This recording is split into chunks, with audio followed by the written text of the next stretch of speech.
Hola, ¿qué tal? Muy buenos días. Este programa está previamente grabado. Otra vez nos encontramos nuevamente en una emisión de este grupo de estudio de neuropsicoanálisis, de psicoanálisis y neurociencias, AXS.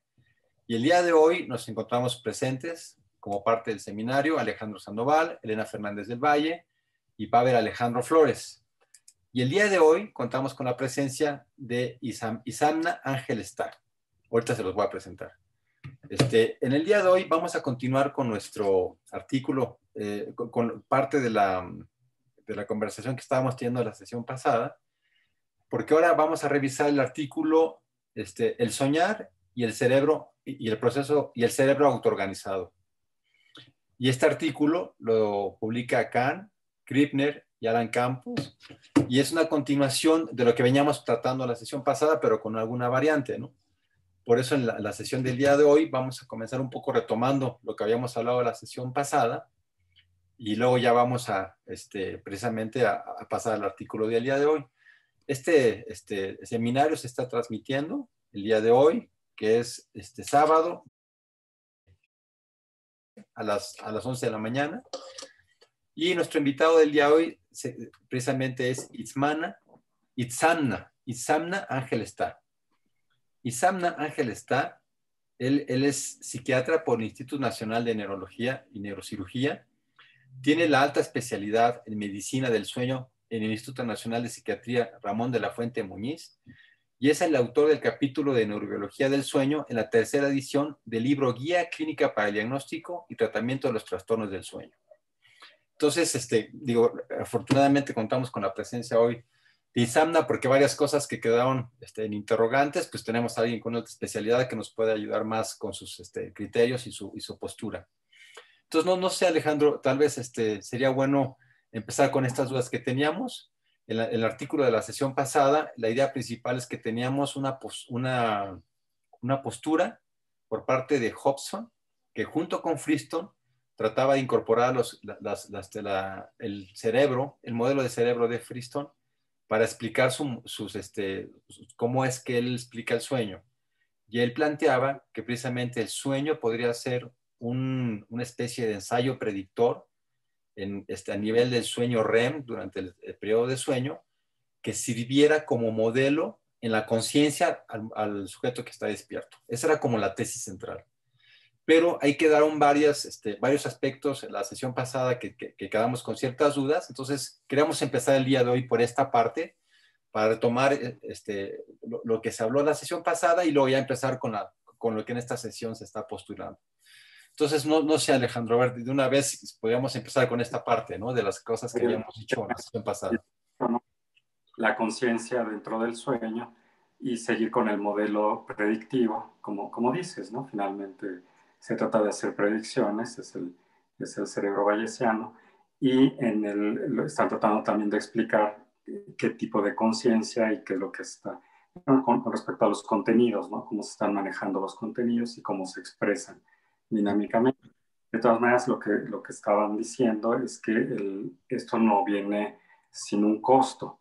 Sí, y uno de los costos, al menos en la etapa, porque están utilizando el modelo del sueño REM para explicar los sueños, aunque hay sueños fuera del REM, pero se están concentrando en esa área. Y sí, o sea, es costoso, y el costo a pagar precisamente para continuar con el modelo predictivo, sí, es precisamente la homeotermia, ¿no? Entonces ahí hay algo que nosotros no sabíamos en ese entonces. Ahorita vamos a aprovechar a un experto en sueños para que nos explique todo esto, porque el cerebro, bueno, nuestro cerebro decide, ¿sí? Pagar ese precio, ¿no? Y lo que ellos plantean es porque tenemos que optimizar los modelos para crear realidades virtuales, ¿sí? Y poder seguir en la vida vigil con el modelo predictivo, ¿sí? Entonces, la idea es entender eso. Una de las cosas para las que sirve el REM desde la perspectiva de ellos es para hacer una especie como de pruning, o sea, de los modelos, ¿sí? Y optimizarlos. Entonces, esa es la idea, ¿no? bueno, pues vamos a platicar sobre eso. Y luego vamos a ver en el otro artículo, ¿sí? Cómo se pueden expresar, cómo están utilizando desde la física, desde la acústica, o sea, podemos ver que podemos relacionarlo, ¿no? Esto que se llama resonancia estocástica. Esto ya lo vamos a platicar más adelante. Bueno, no sé si podemos empezar desde ahí, del sueño REM y el costo para optimizar los modelos. Claro. Aquí hay algo muy interesante, digamos, los estudios más importantes sobre la importancia del REM, al menos en patologías, digo, obviamente todo empezó con gatos y poco a poco se han ido aplicando los modelos a seres humanos, pero en seres humanos los más, digamos, relevantes son los que se hacen sobre pacientes con trastorno de estrés postraumático, porque justo es el modelo de pesadillas, pues por excelencia. Entonces sabemos que las pesadillas son repetitivas acerca del evento traumático. Digo, si es un solo evento en un trauma simple, o si son muchos eventos en trauma complejo, pero que son relevantes para, digamos, el paciente o el sujeto que está sufriendo este tipo de pesadillas. Porque justo, no me acuerdo, se llama el autor, este, Van der Beek, propone que esta parte de la zona, digo, porque se divide en dos partes también el REM, que es la parte tónica y la parte fásica. La parte tónica es cuando se mantiene, digamos, justo las ondas pontogénico-occipitales o PGO, y está más activo los movimientos oculares rápidos. Y el momento fásico es donde se mantiene, digamos, pues presente, ¿no? Pero no hay tantos movimientos. Entonces, justo es donde mencionan que la difusión de estas ondas que se generan a nivel del puente podrían ayudar a hacer esta potenciación a largo plazo que coincide justamente con la dominancia de acetilcolina en el sueño REM. Y por lo tanto debería en situaciones normales ayudar a procesar las emociones de ese evento traumático. Por lo tanto, los pacientes que llegan a tener trastorno de estrés postraumático y generan estas pesadillas, pues no tuvieron una poda adecuada y por lo tanto se sigue repitiendo y de hecho se sigue reforzando esa memoria. Y en vez de que sea un modelo adaptativo, pues se vuelve maladaptativo. Y por lo tanto, ahí justo entra la parte donde Hobson y pues varios otros colaboradores han dicho que pues sí, es como esta representación de lo que tengo que tener presente. Y pues es otro modelo que tiene Metzinger y Vince, que es la teoría de simulación de amenaza, que es justo este periodo que es, pues digamos, un poco aparte del modelo de Hobson, de AIM, pero también va muy relacionado porque es el como que da la evidencia contundente que sí, las emociones y la memoria emocional se procesan mucho más importantemente en REM, haciendo esta poda neuronal, sobre todo a nivel de hipocampo, amígdala, para decir, bueno, esto sí pasa a la memoria a largo plazo, se va a potenciar a largo plazo o no. Entonces, pues justo se me hizo muy interesante porque había leído otro artículo también de Hobson que era el modelo de la protoconciencia, pero que justo discutieron la semana pasada no lo había leído. Y me pareció muy interesante esa sección, ¿no?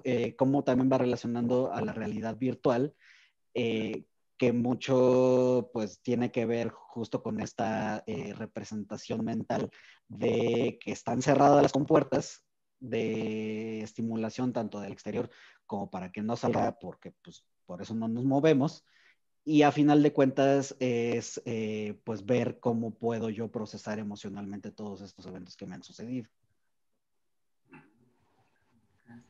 Mm. Ok.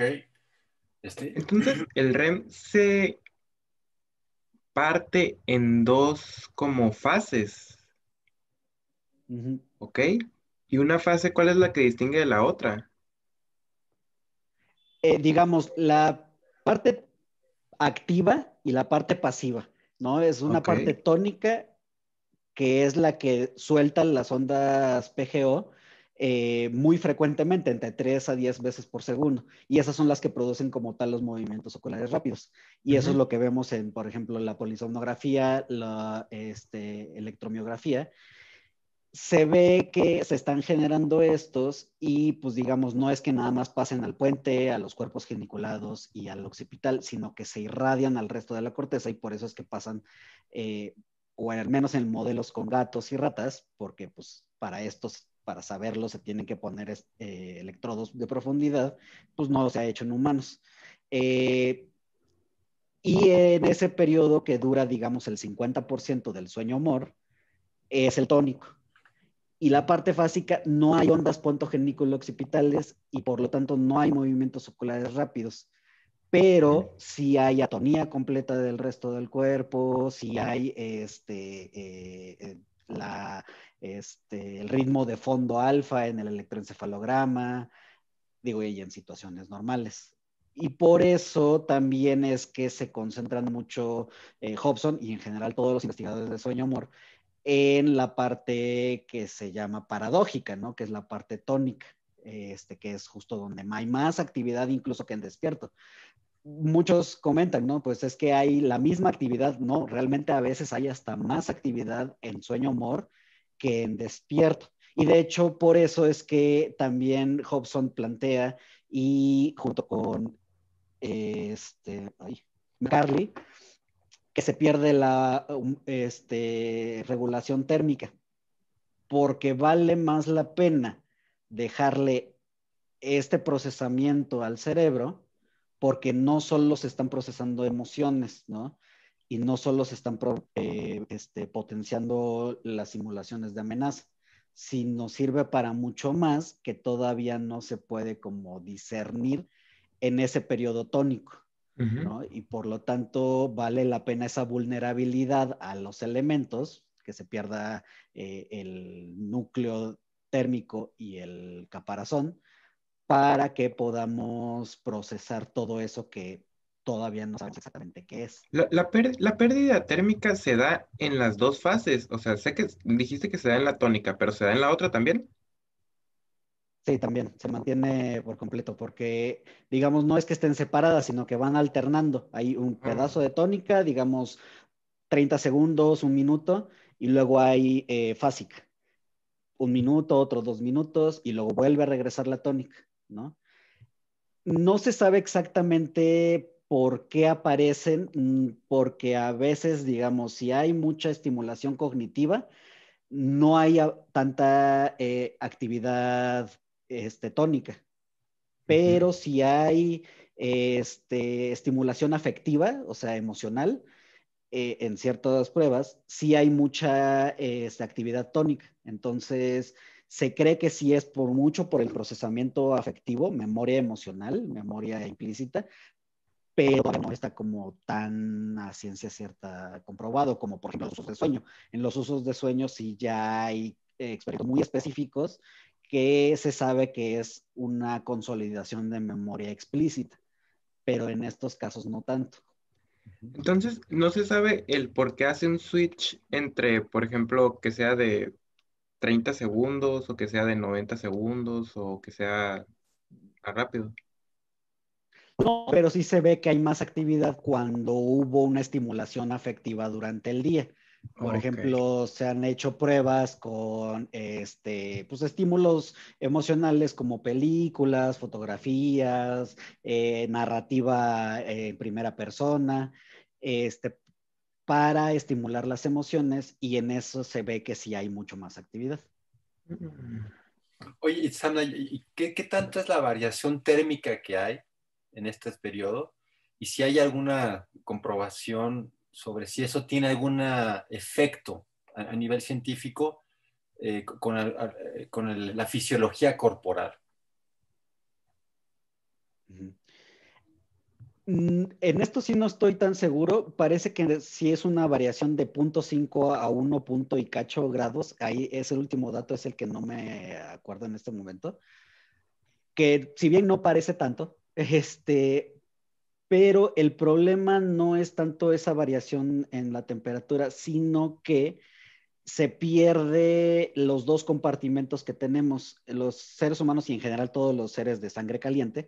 Tenemos el compartimento que es el núcleo, o core, le ponen en inglés, y el shell, que es el caparazón.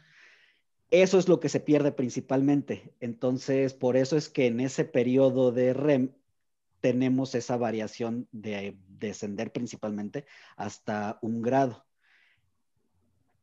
Pero como consecuencias como tal, realmente no hay un estudio, no hay, digamos, mucha atención sobre esas partes, porque se cree principalmente que es más bien como un resultado colateral en función a los cambios de la activación del núcleo, porque, digamos, para iniciar el sueño, lo que se activa es el BELPO, ¿no?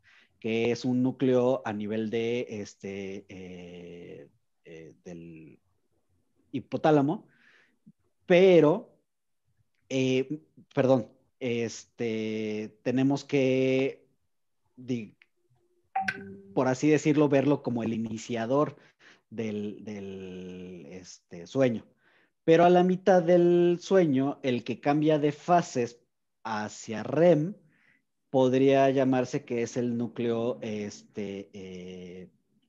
paramediano, pero tampoco sabemos exactamente por qué, porque a final de cuentas son grupos celulares de 1000, 2000 células, 3000 células muy pequeños, que parece ser que son los que siempre han dictado a nivel de los vertebrados esos cambios, pero tenemos la dificultad de estudiarlos porque, pues, como están cerca de los centros respiratorios, están cerca de los centros de marcapasos cardíaco, por ejemplo, o de regulación de tipo pues, vital, no se pueden estudiar tan a profundidad en casi ninguna especie. Entonces, realmente no hay tantos estudios a profundidad del por qué se da. Se cree que es un resultado colateral, pero no se sabe exactamente si fue, digamos, a propósito de esa falta de regulación o más bien es una consecuencia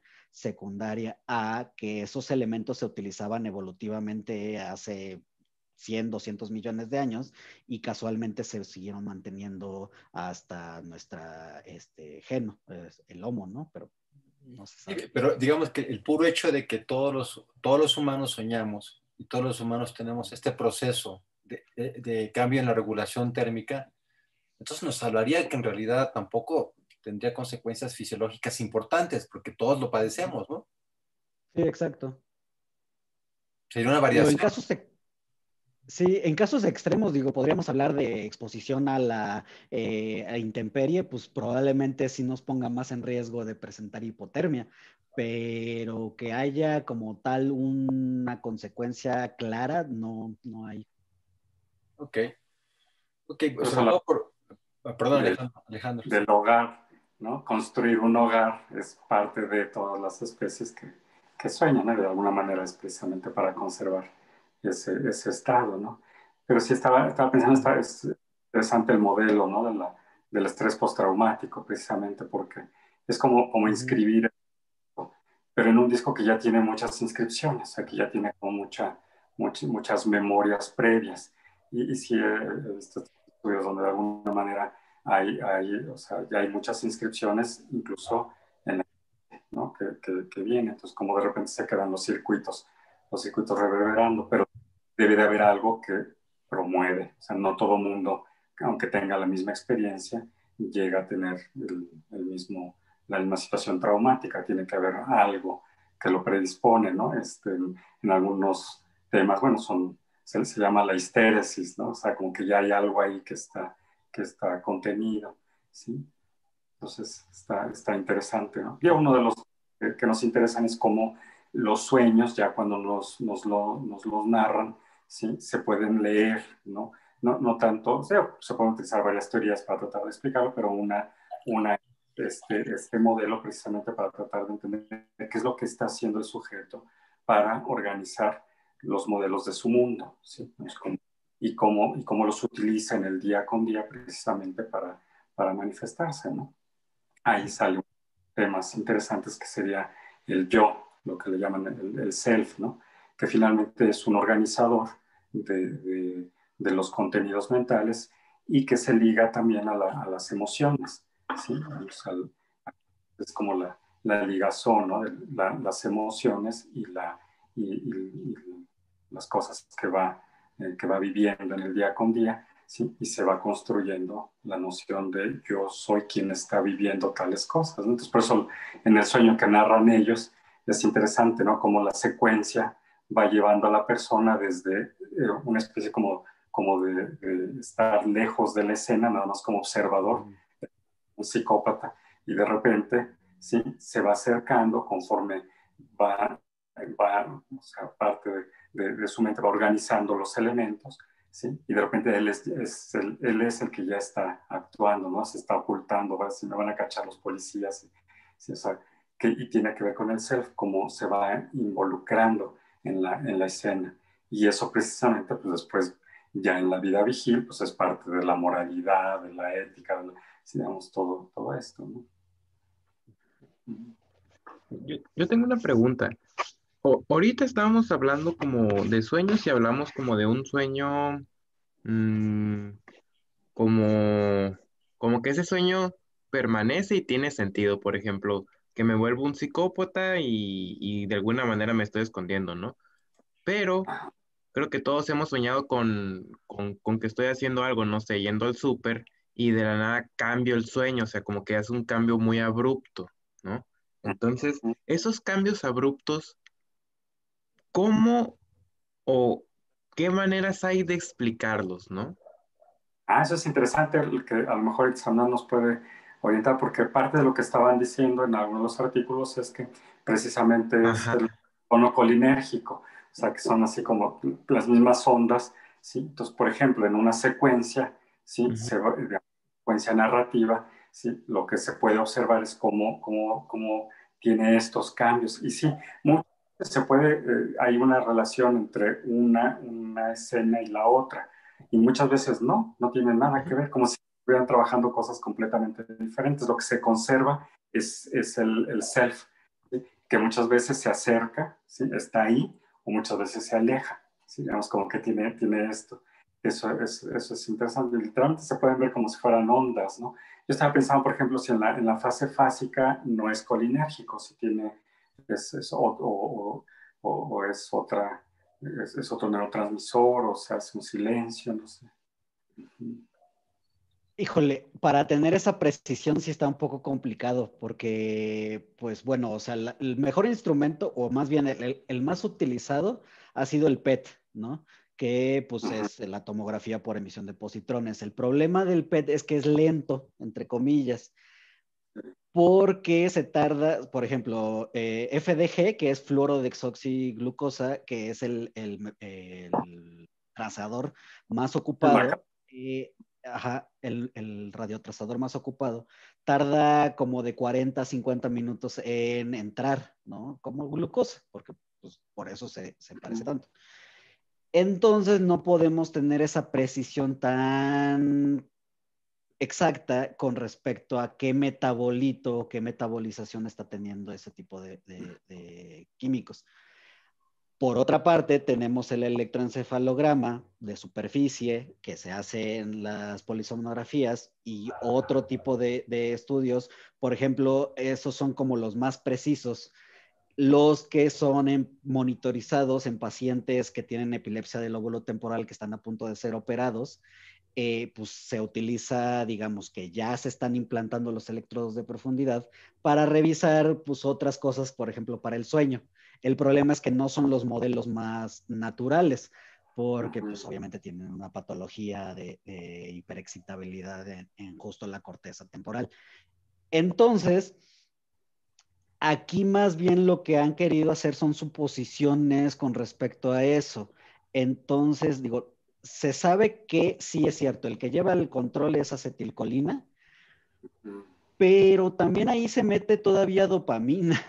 Y eso es muy interesante porque a final de cuentas los recuerdos que se generan o se cree que se generan durante sueño REM son los afectivos, y pues obviamente qué mejor afectividad que la recompensa de las vías de el área Dopamina. tegmental ventral, la núcleo accumbens, sí, exacto, de dopamina, que nos van a dar esa pues, recompensa que ayudan a que la acetilcolina finalmente genere esa sinapsis de forma un poquito más prolongada.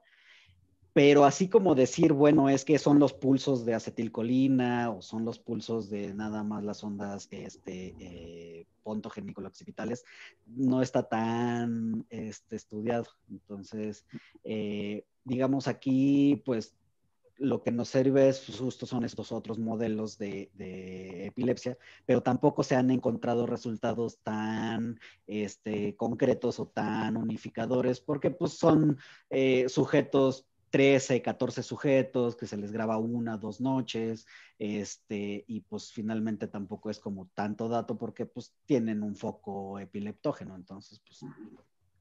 Una pregunta, entonces, ¿cómo es que se ve? O sea, entiendo que a lo mejor las mediciones no te ayuden mucho, pero ¿cómo son? Por ejemplo, me imagino que alguno de esos pacientes pudo haber tenido un sueño, un como cambio de narrativa, ¿no? ¿Y cómo lo pinta el cerebro? O sea, ¿lo pinta de manera igual? O sea, ¿es como homogéneo en toda la fase del sueño? ¿O si hay como que un cambio también abrupto en las actividades?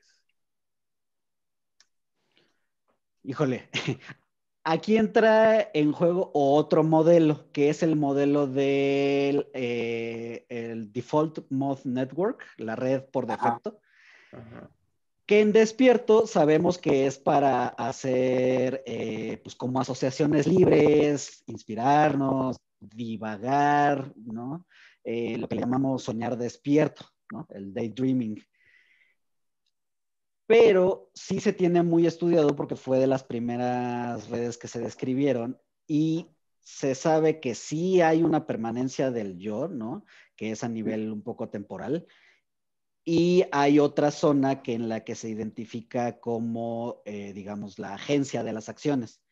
Lo que se describe en los sueños es que, sobre todo el área opercular, sí, el opérculo parietal, o la zona de conjunción occipitotemporoparietal, que es justo como esa zona de nadie, como el triángulo que une a Brasil, Argentina y Paraguay, que es un río y pasan las aguas de todo mundo, es como el foco más importante para generar esa narrativa.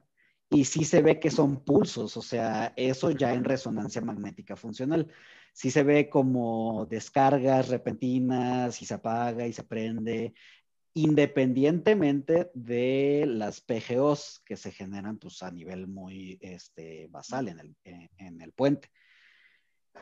Entonces, digamos, ahí más bien sería como una reverberancia de todas estas conexiones que se están generando en un punto que todavía es más susceptible a ese tipo de estimulaciones, ¿no? Entonces, si lo podemos hacer despiertos, como irnos divagando y cambiar de un escenario a otro, a otro, a otro, a Ajá. otro, sin darnos tanta cuenta, porque son realmente como muy naturales, el que empiezo pensando en que hace frío en la mañana y termino pensando en chocolate, pues no está tan lejos la asociación, y aún así no es una asociación directa. Entonces, por eso es que se sabe que es esencial. Y ahí sí, eh, son otros autores, pero ellos mismos también describen cómo la conjunción parieto-occipito temporal es necesaria para los sueños, incluso en no more, Claro. ¿no? Que también está activado en los sueños en no more, que pues es una parte considerable también de los sueños. Digo, yo sé que Hobson se centra mucho en more, pero también sí hay pruebas a favor de la teoría de la protoconciencia y de la realidad virtual en sueño no more. Sí, finalmente se trata de integrar, ¿sí? Digamos, todos los elementos, ¿no? Y crear, digamos, como formas, ¿no? Distintas formas. El sueño tiene muchas formas y eso es relacionado pues, ¿cómo es? Con el tipo de frecuencias que estaba pensando, por ejemplo, no sé si han visto las resonancias, como en estos experimentos en una placa de metal, cómo las distintas frecuencias van creando distintas formas. Sí, no sé si se pueda aquí. A ver, mira, aquí hay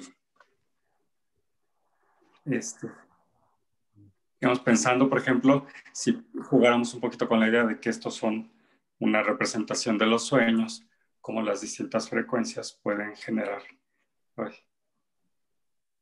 distintas formas.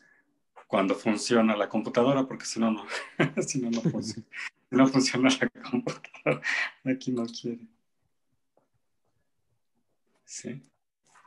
Aquí van incrementando las frecuencias, ¿sí? Van cambiando, y todo esto está determinado por la estructura, ¿sí? Dentro del, o sea, es la combinación, ¿no? Dentro de la estructura de la placa y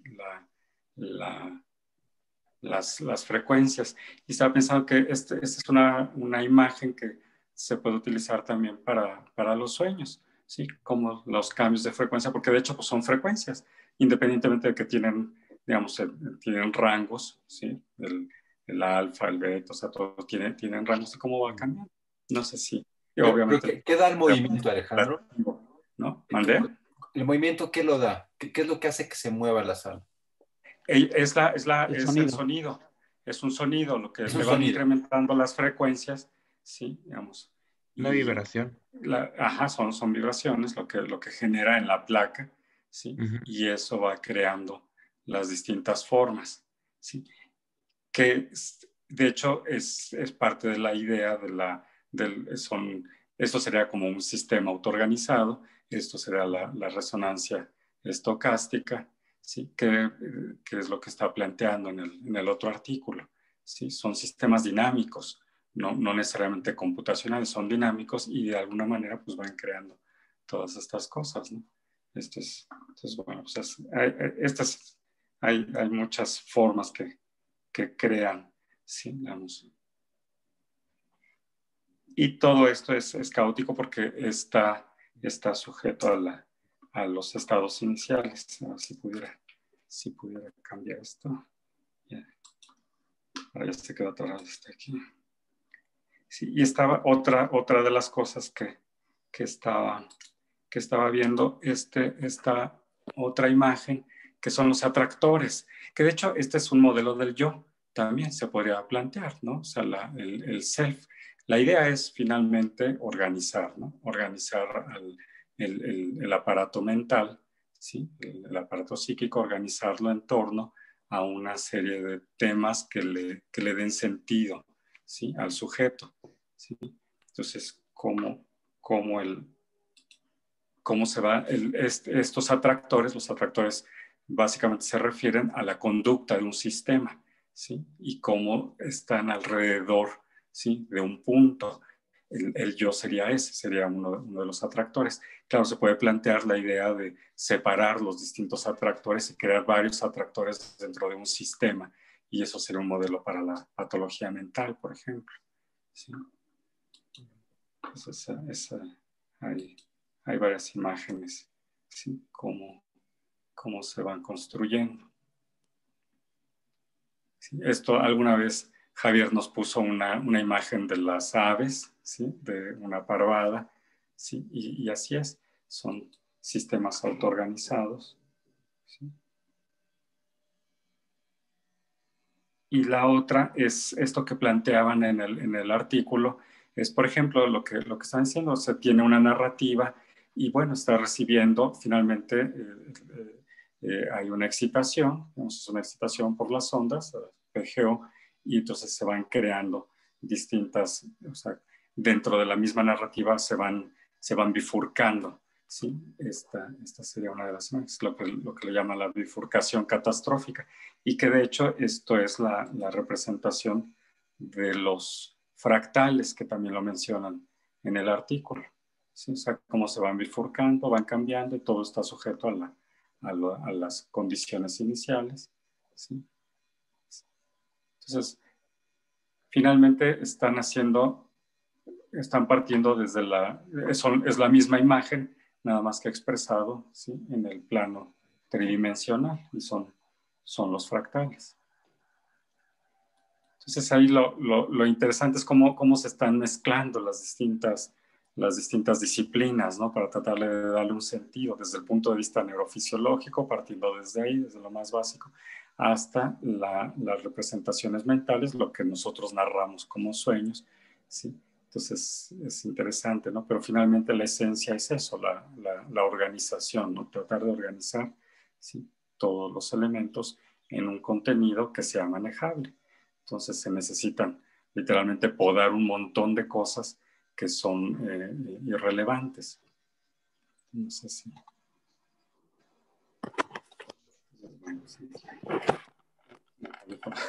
Oye, pues hemos empezado con muchas preguntas, aportaciones, y a lo mejor no hemos dado un panorama general y habría que darlo, ¿no? Porque también creo que eso nos ubicaría en el artículo del día de hoy, que no lo decimos de forma tradicional, pero valdría la pena, ¿no? Ya plantear cómo en este artículo creo que sí, de forma general, yo creo que existe una propuesta más conforme a la teoría científica del siglo XX, que fue evolucionando cada vez más en un concepto más complejo y en donde se incluyen entonces todas estas variables que ya, pues con la gráfica que tú nos mostraste, Alejandro, podemos verla, con los fractales, con estas bifurcaciones, ¿no? Que de alguna manera es como una continuación de todo lo que ya alguna vez habíamos visto a Pirigoni diciendo cómo es que él formula, cómo es que a través del caos, esta, digamos, distancia de la teoría lineal nos puede ir dando una pauta más clara para ver lo complejo. A final de cuentas, todo esto estaría dentro de las variables de la teoría de la complejidad. Entonces, de alguna manera ya con este artículo hay una incorporación de toda esta tradición compleja que de alguna manera ya estaría como tratando de incluir al sueño como fenómeno fisiológico que vemos y que genera entonces en esta complejidad, digamos, y ahí es donde yo otra vez diría que Ilya Pirogini es el más exponente en esto, que pasa de las ciencias básicas, química y física, y salta a las humanidades, como él de alguna manera propone que en el proceso, digamos, de formación cultural hay un brinco desde los aspectos fisiológicos complejos en la biología y en la química, que él dice claramente que la diferencia es que estos son irreversibles, que por eso la entropía ha tenido tanto éxito en estos modelos, en donde dice que son irreversibles y todo el universo tiende hacia el desorden.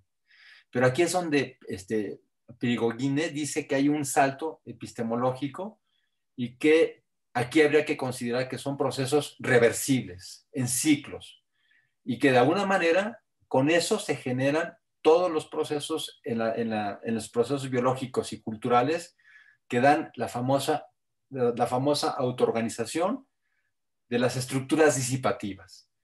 Y si el cuerpo, si el cerebro es una estructura disipativa, entonces lo interesante sería ver si aquí en esta estructura disipativa que tiene una autoorganización y un orden, el sueño que se genera durante la noche tiene un modelo caótico con todos estos elementos complejos, pero que finalmente tienen un objetivo. En el caso de la sesión pasada, se hablaba mucho, Hobson lo que decía era esta protoconciencia, esta realidad virtual que nos va a servir luego para que en la conciencia exista un proceso más organizado. Pero a mí me parece, de hecho, mucho mejor, aunque es mucho más chiquito. El otro tiene un montón de detalles. Creo que en el sentido de la explicación epistemológica de fondo, es mucho más claro en lo que está diciendo. Porque el otro, el artículo que revisamos de Hobson y Friston, es una especie de bifurcación, no bifurcación, de tocar muchos temas de ambas teorías con muchas interrogantes. Y por eso pues, empezamos con tantas preguntas, ¿no? Con Itzamana, que nos quedamos la vez pasada con muchas preguntas.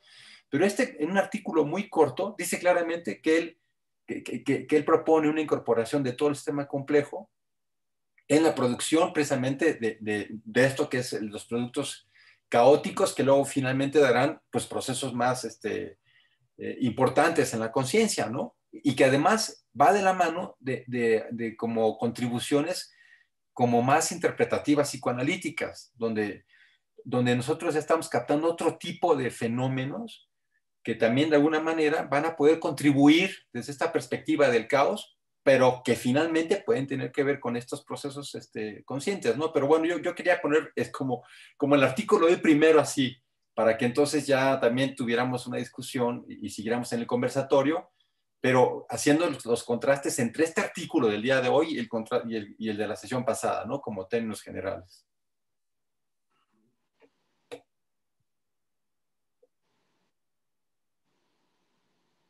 Ah, bueno, aquí me recuerda mucho esta parte de la emergencia de orden desde el caos a el modelo de conciencia que da el doctor José Luis Díaz en La conciencia viviente, que es en vez de, digamos, como nada más un conjunto de neuronas o de actividad, que es la emergencia de algo más, ¿no? Y justo, pues hablando nuevamente de protoconciencia, es este enjambre, él pone mucho esta metáfora, ¿no? Que son estos enjambres de abejas o enjambres de aves que son cientos de miles o enjambres de murciélagos en el que van volando de una cierta manera y generando formas y solamente con el cambio ligero de uno solo de los individuos se modifica la dirección, la forma, todo, ¿no? Entonces es como una situación que me llama mucho la atención y que pues parece, digo, no está tan relacionado con los sueños, porque pues digo, no se mete tanto con esa parte el libro, pero sí me recuerda mucho a esa parte que mencionaban con la generación de patrones dentro del caos. Y nada más una corrección, la parte fásica del sueño es la que tiene las PGOs y la que tiene los movimientos oculares rápidos, y la parte tónica es la que no. Perdón, lo había dicho al revés hace rato. Al revés, ¿no? Ok. Uh-huh.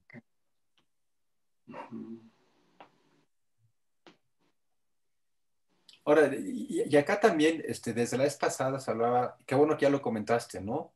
Sobre que sí tiene mucha importancia por las posturas científicas acerca de la presencia de estos fenómenos también en el sueño no REM. Si tanto el artículo que vimos en la sesión pasada como estas teorías han puntualizado tanto qué función puede tener la actividad precisamente del sueño humor para producir estos fenómenos oníricos. La vez pasada ya veíamos que el mismo Hobson, digo, por una referencia de Mark Solms, veíamos que el mismo Hobson decía que las características de los sueños, tanto en sueño REM como no REM, eran iguales, pero teníamos ese interrogante también nosotros, ¿no? ¿Qué tanto podrían ser diferentes?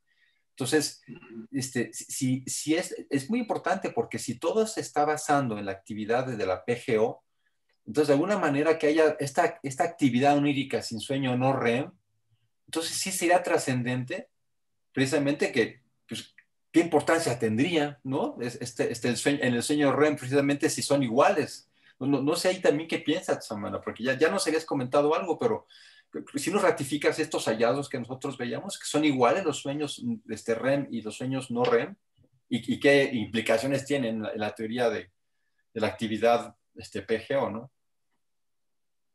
Híjole, bueno, sí se ha visto en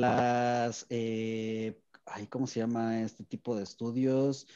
Se llaman estudios, bueno, el caso es que los estudios lo que hacen es dejan soñar al paciente y lo despiertan en cuanto detectan que finaliza el REM.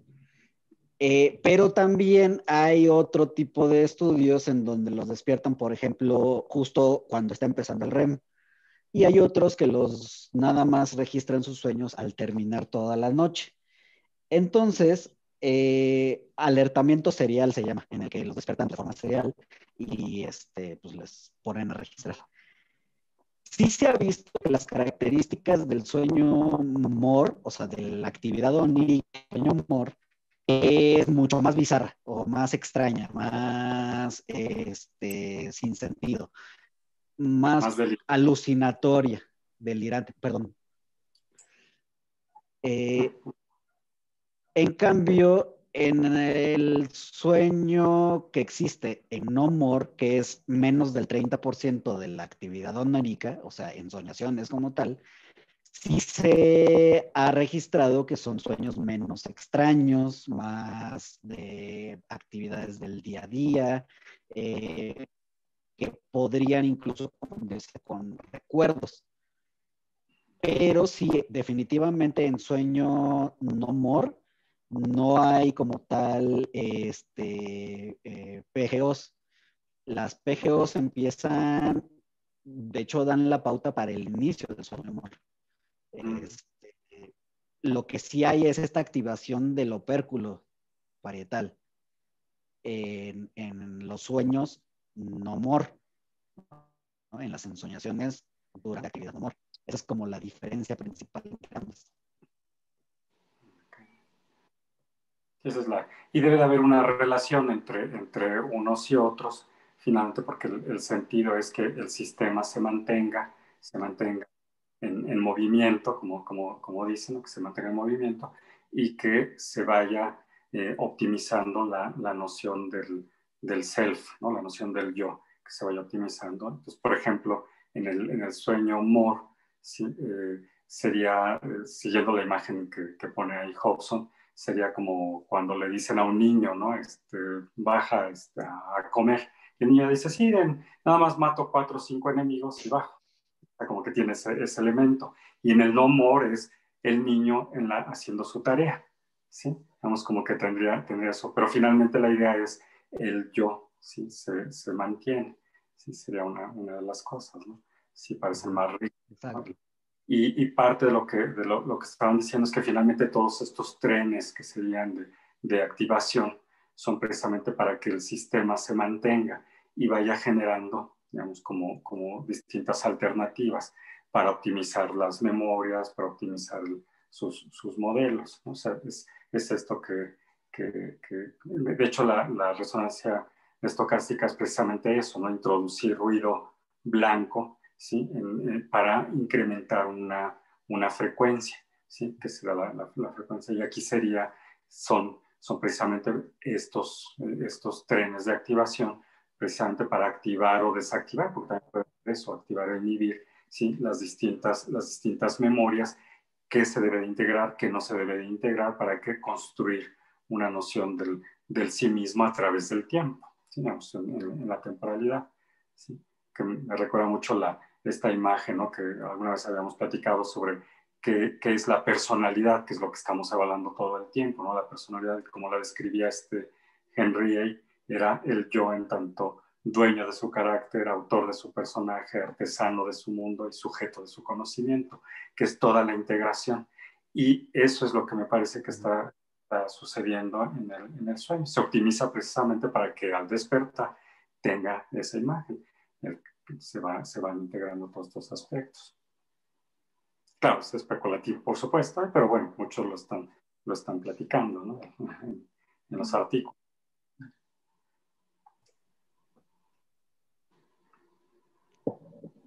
Elenita, ¿no quieres decir algo? Porque Sí, bueno, sí estaba pensando ahorita, si esto es así como nos dice Alejandro Sandoval, eh, ¿qué sucede si se suprime el sueño REM? Se ha dicho mucho que, pues sí, pero es que si se suprime, como que no hay consecuencias claras, no parece que haga daño, pero si las cosas son así como menciona Alejandro, pues el suprimir el sueño REM debería de tener consecuencias serias a largo plazo sobre la organización del sentido del sí mismo y la organización de la conducta durante la vida despierta. ¿Qué sabemos de esto? Por ejemplo, híjole, también está difícil, digamos, nada más suprimir completamente el REM, Sí. porque, pues, ¿mande? Sería como una tortura, ¿sí? Sí, Justo cuando va a Pero, por empezar. ejemplo, en los ejercicios previos, antes de los comités de ética, Ajá. en los 70s y 80s sí había, pues, mucho experimento eh, con modelos privación de sueño, que pues obviamente se mantenía mucho tiempo despierto el personaje, y hubo unos que intentaban nada más despertarlo durante el sueño humor. El problema es que cuando hay una extrema privación, y un ejemplo claro son los pacientes con narcolepsia, es que entran directamente al sueño humor. O sea, porque prefieren sacrificar esos cerebros, el sueño no humor, para entrar completamente a sueño humor en un instante, y por lo tanto es tan difícil de quitar como tal el sueño humor. Entonces, la diferencia aquí y lo que se ve, sobre todo, pues ahora sí, en modelos con pacientes con infartos talámicos que no presentan tanto sueño humor, en pacientes con narcolepsia, en los que presentan pues la desaparición de los núcleos que producen orexinas o hipocretinas, es que si hay problemas para memoria, ¿no? Si hay problemas de alteraciones tipo afectivas, ¿no? Más ansiedad, evidentemente, porque, pues bueno, hasta cualquier privación de sueño normal genera ansiedad, irritabilidad, problemas en el control de los impulsos, pero más importantemente hay presencia de alucinaciones, que, pues bueno, es un fenómeno que se presenta en la privación de cualquier tipo de sueño. Entonces, pues tampoco es como muy separable las consecuencias de lo que pasa si nada más quitamos el mor o nada más quitamos el no mor. En el internado muchos vimos eso, observamos, a lo mejor hasta lo tuvimos, ¿no? Con la supresión del sueño, la cantidad de fenómenos. Había gente que hacía literalmente dormido, daba consulta, ¿sí? O atendíamos. Entonces, sí, es como, y sí, como a lo mejor suprimir el MOR lo que hace es que predispone al MOR, ¿sí? O sea, inmediatamente entran, ¿sí? Como eso. Y estados de despersonalización y de realización, ¿no? También que se deben de presentar, ¿no? Digamos, ¿no? Sí sería como estudios muy cruentos, pero para saber, ¿no? Pero probablemente sí esté relacionado con, digamos, el NOMOR debe de intervenir también ya para la consolidación de la estructura yoica, ¿sí? Entonces deben estar, ¿sí? O sea, debe tener un sentido todo el proceso del sueño, ¿no? Precisamente. Bueno, ahí se estaría hablando de una supresión total, pero ¿qué pasa con supresiones parciales? Por ejemplo, cuando se está usando amitriptilina, que ya casi no lo usamos, pero bueno, cuando nos entrenamos nosotros en el FRAI era todavía muy usual eh, emplear tricíclicos. Bueno, yo la verdad ocupo muchísimo la amitriptilina. ¿Eh? Yo sí la ocupo muchísimo.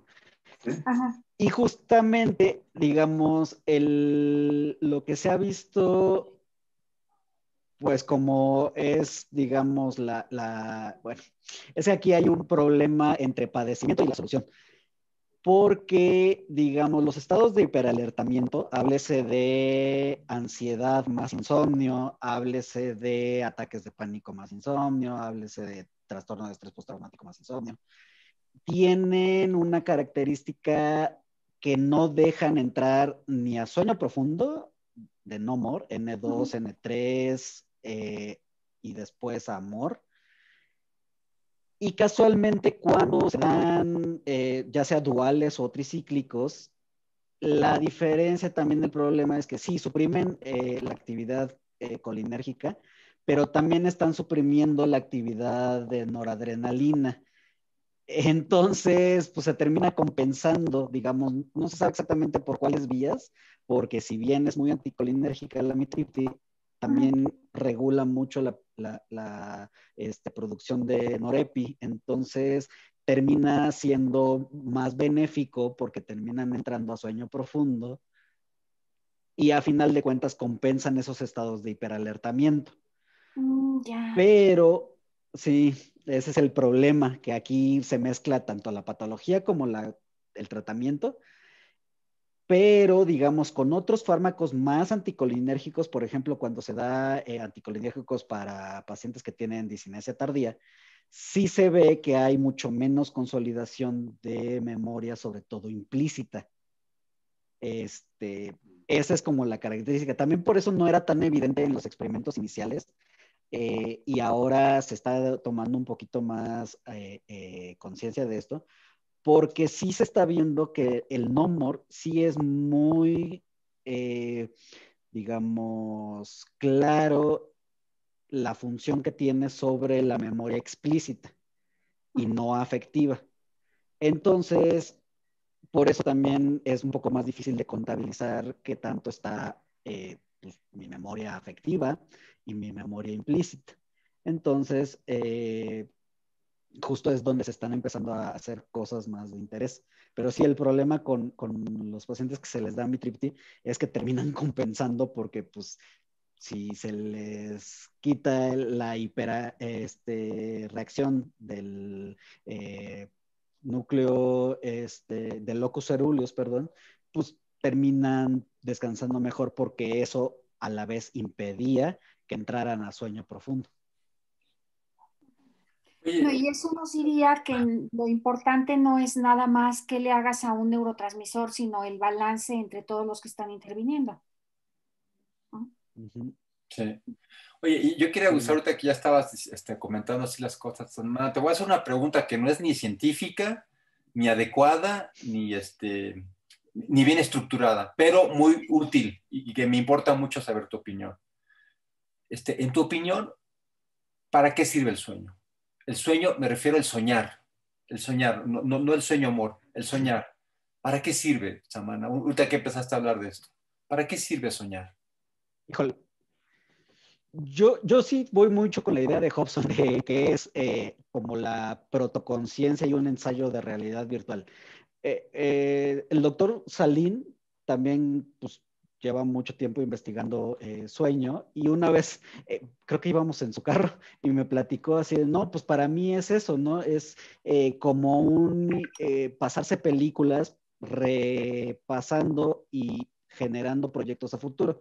Y ahí vuelvo nuevamente al modelo de la red por defecto, que pues si mis ensoñaciones de despierto suelen ser como pues hasta disparatadas, hasta que me cacho diciéndome, ay Dios, yo por qué estoy pensando en eso, en el sueño donde se disocia el yo, que no estoy percibiendo que estoy realmente en un sueño, pues yo creo que son esos ensayos como para poder vivir a futuro en escenarios, sí, tal vez súper extraños y tal vez alucinatorios y tal vez, digamos, delirantes, pero es justamente para que cuando yo despierte diga, ahora que lo estoy contrastando con la realidad, no me creo todo esto que estaba soñando y sí distingo, ¿no? Lo que estaba teniendo como alucinación. Ok.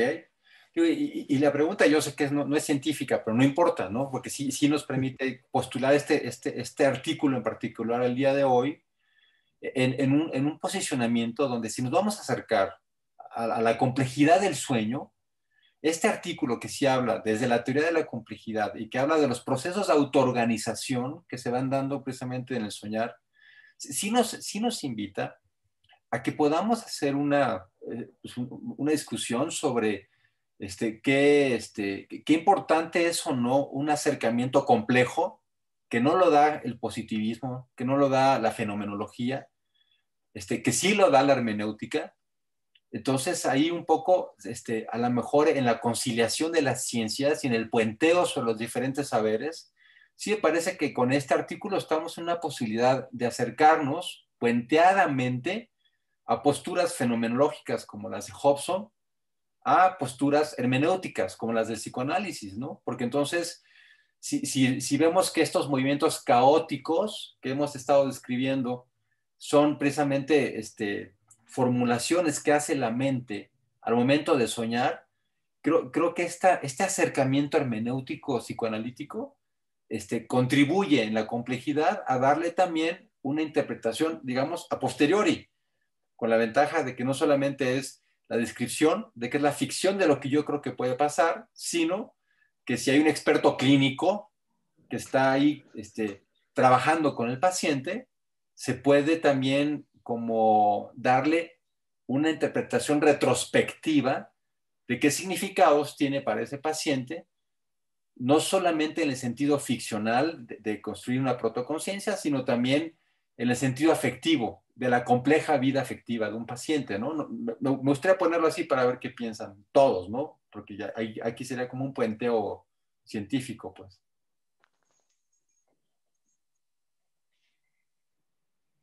Esa es la parte compleja, sí, hacer una integración de todos los niveles, ¿no? Pues estaba pensando, por ejemplo, en términos de la conciencia, sería lo que dicen, ¿no? O sea, finalmente la conciencia del dormir y la conciencia de la vigilia son al mismo tiempo líderes y seguidores.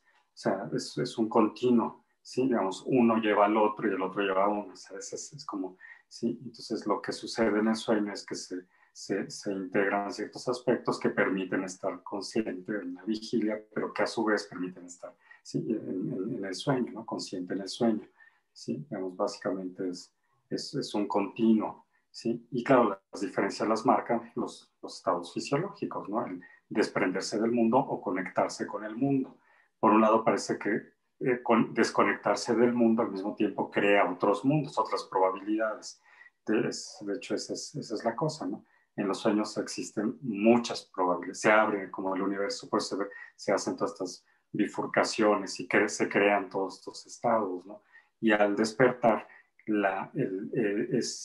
son moduladores finalmente, al despertar todos estos, la modulación aminérgica hace que se nos cierre literalmente todas las probabilidades porque estamos condicionados a lo que estamos percibiendo, pero para poder percibir allá tuvimos que haber hecho toda una serie de trabajo en el sueño. Si no, entonces empezamos a ver moros con tranchete. ¿Sí? Empezamos a ver cosas que no deberíamos de ver, que no existen en el mundo externo. Por todo demás, el mundo externo es una construcción de por sí, ¿sí? Digamos, es parte de la realidad virtual. ¿Sí? El mundo en sí no lo conocemos, conocemos aquella parte que tenemos modelada. ¿Sí? Entonces, todo este juego, ¿no?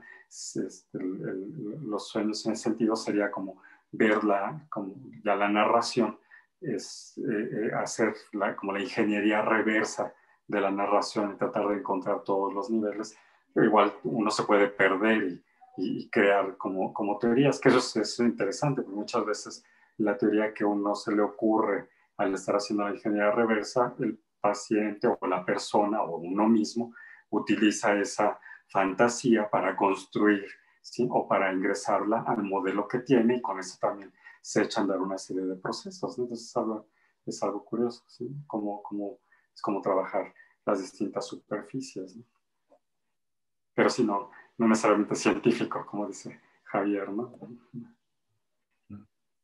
No, bueno, pero ahora sí pretendo cientificidad. La pregunta que le hice del para qué sirve, pues no es muy científica, pero ahorita cuando les proponía este modelo complejo, sí pretendo cientificidad. De hecho, inclusive por eso yo creo que sí está muy bien inspirada en el modelo Piriglioni, ¿no? Que ya hemos estado viendo, de hecho, en varias ocasiones, y que tiene que ver con que él pasa, digo, él hace una propuesta de pasar de estos conocimientos de la entropía irreversible de los procesos químicos y biológicos, hablar de cómo es que también existe este salto a los procesos reversibles autoorganizativos que se dan en una ciudad, en una cultura, en un proceso ficcional y artístico, pues.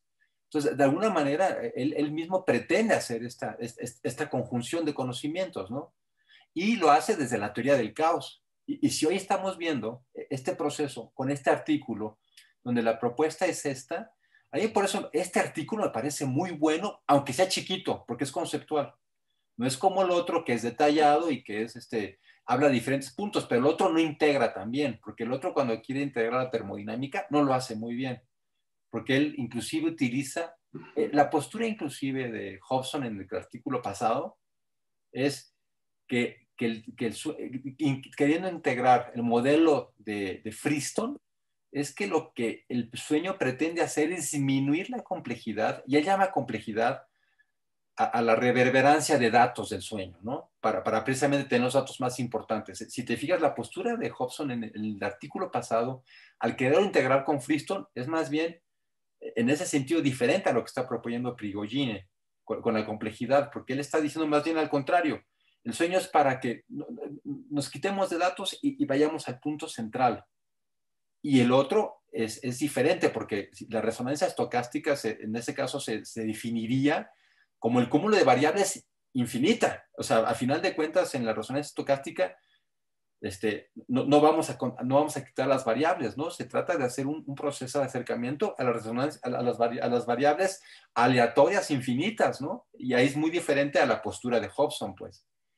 Y de hecho, este artículo a mí me parece más en esta estructura de conocimiento científico complejo del Premio Nobel de Química, ¿no? Prigogine me parece mucho más en lo que está formulando este artículo que la forma de postular de Hobson. Y además hay que decirlo, porque hemos estado estudiando a Friston nosotros, y Friston en realidad, hasta ahorita, con lo que hemos revisado, tampoco da tanto pie al proceso caótico. Entonces también es como empezar ahí, ahora sí, a tener posturas en donde podemos empezar a hacer estos puenteos, ¿no? ¿Cuál es la postura de Friston? ¿Cuál es la postura de Hobson? ¿Cuál es la postura pues, aquí de Solms? ¿No? Que también, que a final de cuentas tiene mucho más rescate del hermenéutico, como para poder conjuntar una postura, ¿no? Que a mí me parecería que sería esa posibilidad de acercarse al sueño con todos esos niveles que tienen que ver con reconocer lo ficcional como algo útil en el sentido de protoconciencia, pero también en el sentido caótico, ¿no? Porque si la ficción se caracteriza por algo, es empezar por el caos para acabar en una propuesta. Me refiero a la ficción literaria, artística en general.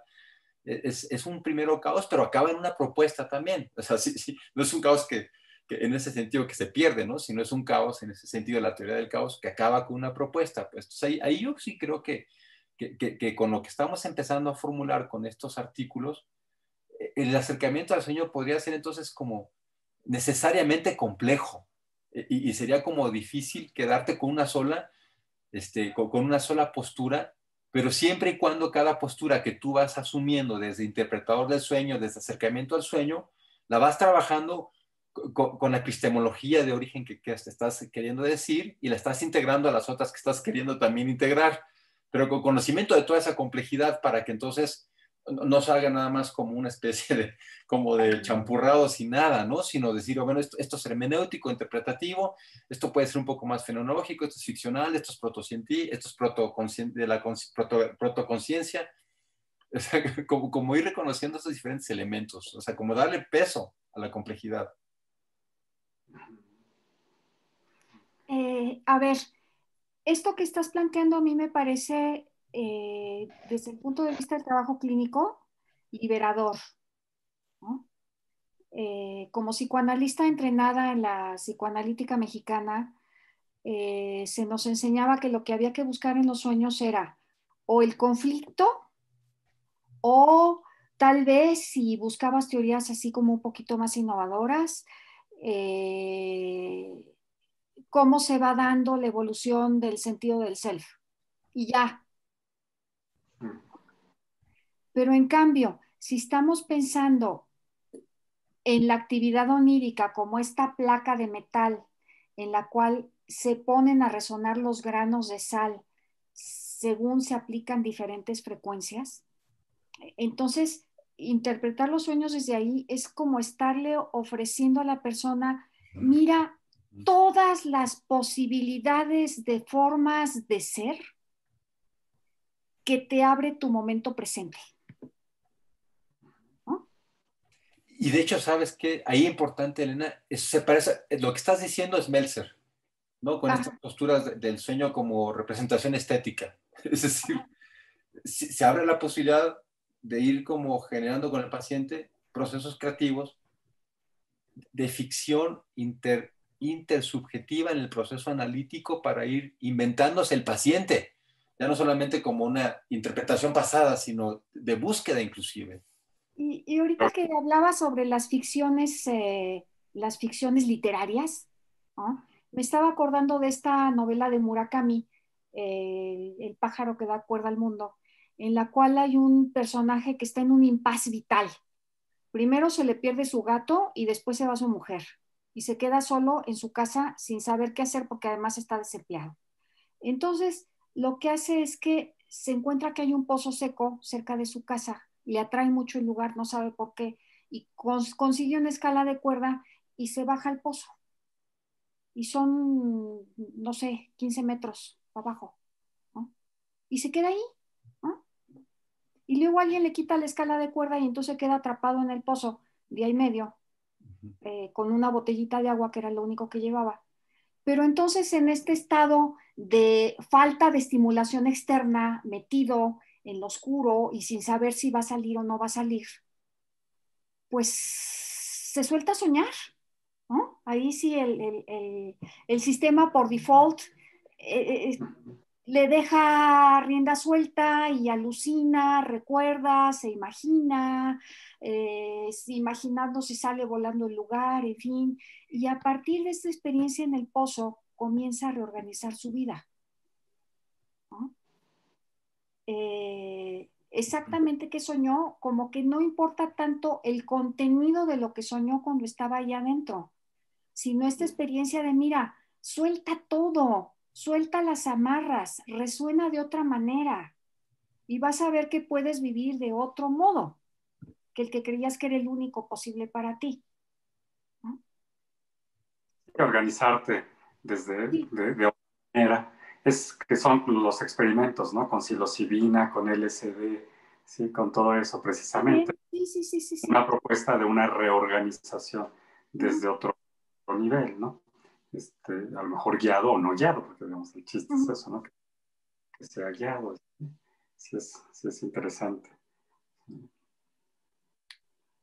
Justo, digo, ahorita me viene a la mente, bueno, igual las pesadillas, el trastorno por pesadillas, cuando son muy molestos, digo, previo a iniciar tratamiento con algún fármaco, se hace un diario de ensoñaciones en el que se describe el sueño. Primero se empieza a practicar para que se afiance la memoria de vigilia y después el segundo paso es cambiarle el final. Y me parece muy curioso porque pues es justo eso, ¿no? O sea, no aferrarnos a las interpretaciones, no aferrarnos a que hay que encontrar el significado, sino al cambio que puede realizarse, a la flexibilidad de ahora en adelante, ¿no? El futuro.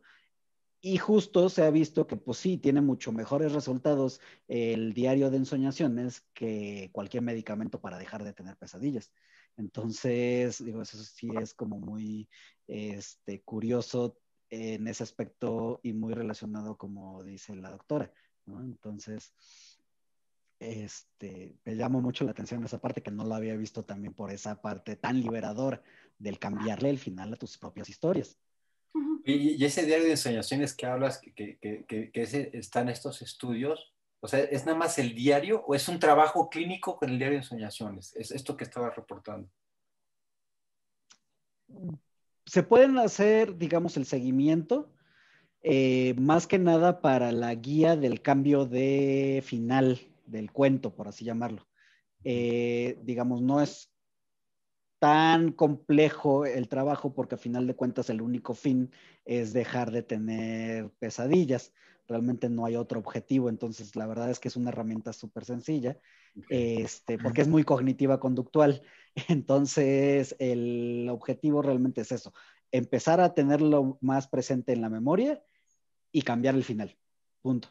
Entonces el seguimiento clínico lo único que se hace es, bueno, le propones al paciente qué otros finales podría tener, flexibilizar ese tipo de historias y pues que él solo lo vaya dejando. Okay.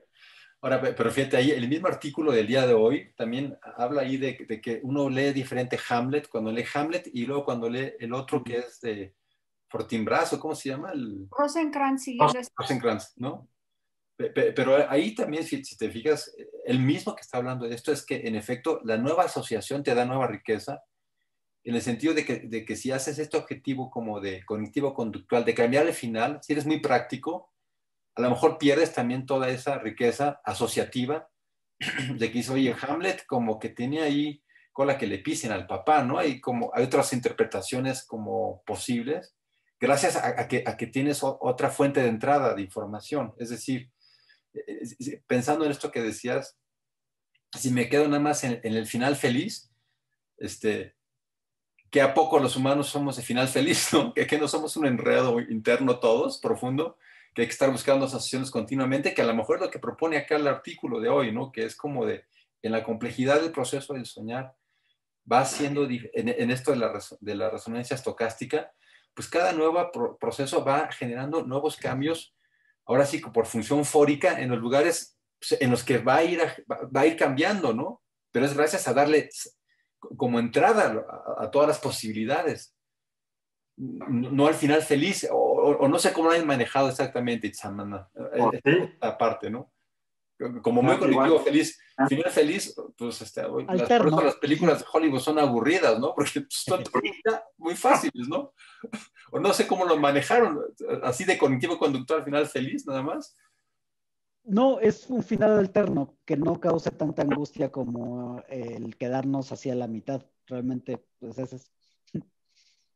Que de hecho así es, el final feliz quiere decir disminución de la energía libre, minimización de la energía libre, que es en los de Fristo, Ujú. ¿sí? Y es que, por ejemplo, cuando estaban hablando de la resonancia estocástica, ¿sí? Y por ejemplo esta transición entre el orden y el caos, hay una transición de fase, ¿no?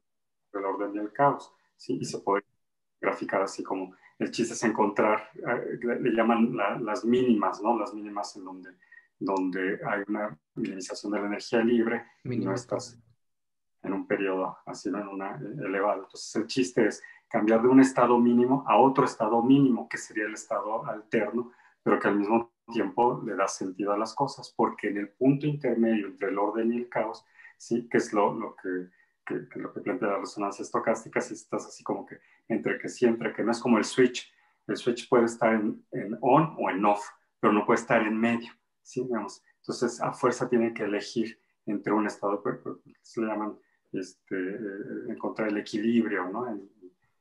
Entonces el chiste es pasar al otro, entonces encontrar una alternativa para un final feliz, que es la minimización de la energía libre, aunque muchas veces el final feliz, desde el punto de vista del contenido, puede ser aterrador, ¿no? Agarrar una ametralladora y destruir al enemigo, por ejemplo, podría ser, ¿no? Al monstruo que te está persiguiendo, ¿no? ¿Sí? Pero eso minimiza la energía libre. Yo tengo una pregunta, o sea, normalmente, y lo dice el título, ¿no? Es el cerebro autoorganizativo. Y normalmente cuando hablas de fenómenos de autoorganización, por ejemplo, puedes hablar de la sal que vibra sobre una placa, ¿no? Y que se hacen configuraciones de mínima energía, ¿no? Y cuando hablas de caos, puedes hablar de sistemas dinámicos que son como puntos que se mueven en el espacio, ¿no? Y que esos puntos pues van formando pues algunas cosas como fractales, cosas así. Ahora, todo esto tiene la particularidad que es como geométrico, que se puede ver, ¿no? Entonces, yo lo que quería preguntar era lo siguiente. ¿Todos esos fenómenos autoorganizativos se pueden de alguna manera ver? ¿Hay como alguna simetría? ¿Hay como algo que tú puedas ver en el sueño? O sea, porque sí podemos decir, ah, bueno, pues hay cambios de fases y normalmente el cerebro puede ser autoorganizativo, sí, que puede ser caótico en el sentido de que puedes empezar con un sueño y terminar en otro y divagar, ¿no? Eso podría como hacer un mapeo entre lo que es así caos en definición formal y una definición pues como una más práctica, ¿no? Y la pregunta es esta, ¿no? ¿Hay algo geométrico, hay alguna forma que hayan visto, así como en la figura de la sal?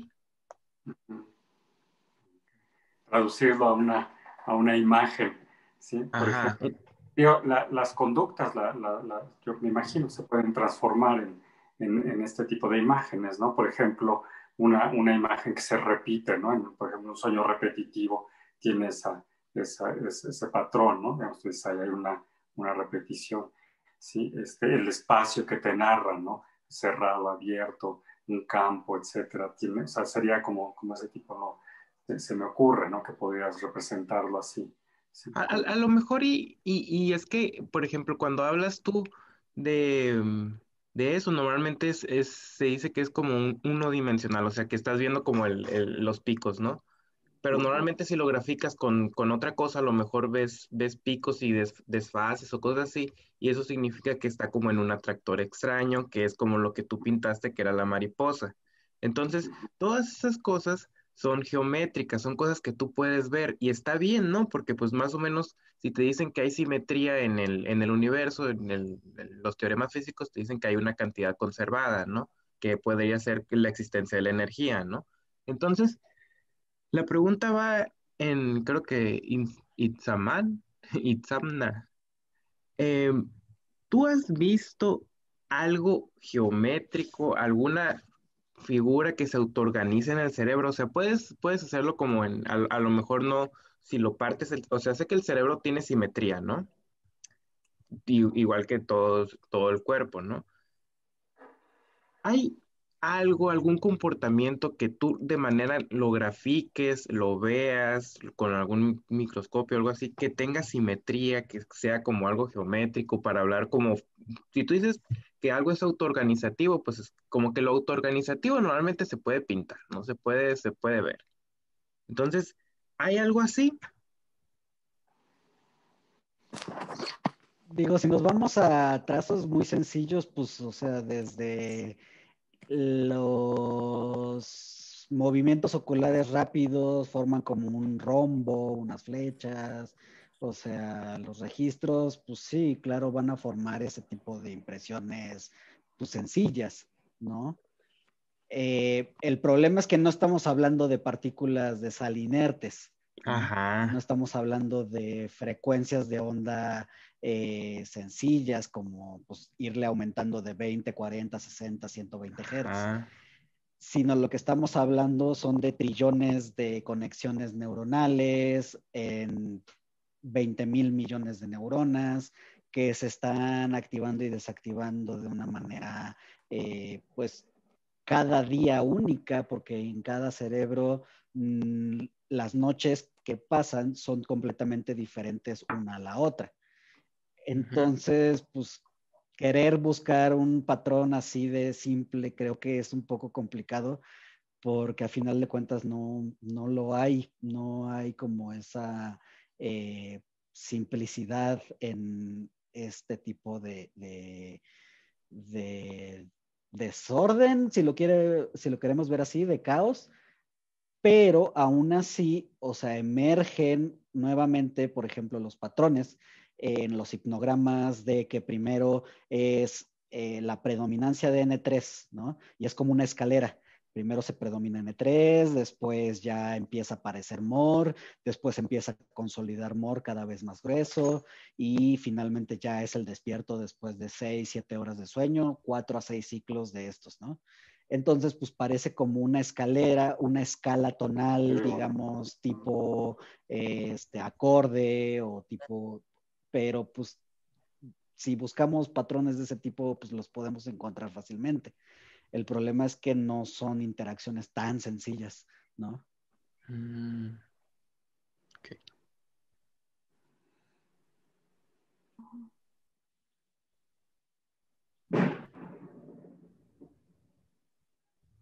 Mm.